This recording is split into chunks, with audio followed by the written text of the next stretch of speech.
بسم اللہ الرحمن الرحیم۔ السلام علیکم۔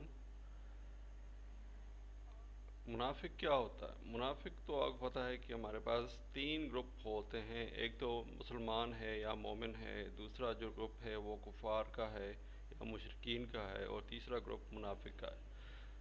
منافق وہ ہوتا ہے جو کہ سامنے نظر آ رہا ہوتا ہے کہ وہ مسلمان ہے، کلیم بھی کرتا ہے کہ میں مسلمان ہوں، مگر دل سے مسلمان نہیں ہوتا۔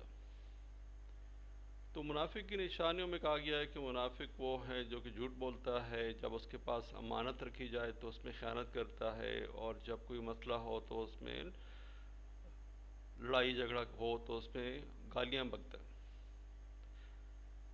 تو ایک اور نشانی جو حضور صلی اللہ علیہ وآلہ وسلم نے بیان فرمائی ہے کہ جو لوگ صبح کی نماز میں اور عشاء کی نماز میں، فجر اور عشاء کی نماز میں جو جن کے اوپر بھاری گزرتی ہے، اور یا وہ صبح کی فجر کی نماز اور عشاء کی نماز نہیں پڑھتے، وہ منافق ہیں۔ تو اس سے ہم خود ہی اپنا دیکھیں، احتساب کریں، دیکھیں کہ ہم کیا ہیں۔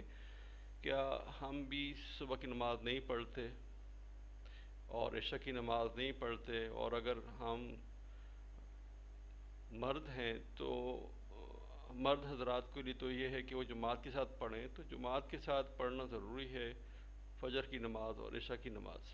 اور اگر ہم نہیں پڑھ رہے تو پھر ہم اپنے بارے میں سوچیں کہ ہم مسلمان ہیں یا ہم منافق ہیں۔ اللہ حافظ۔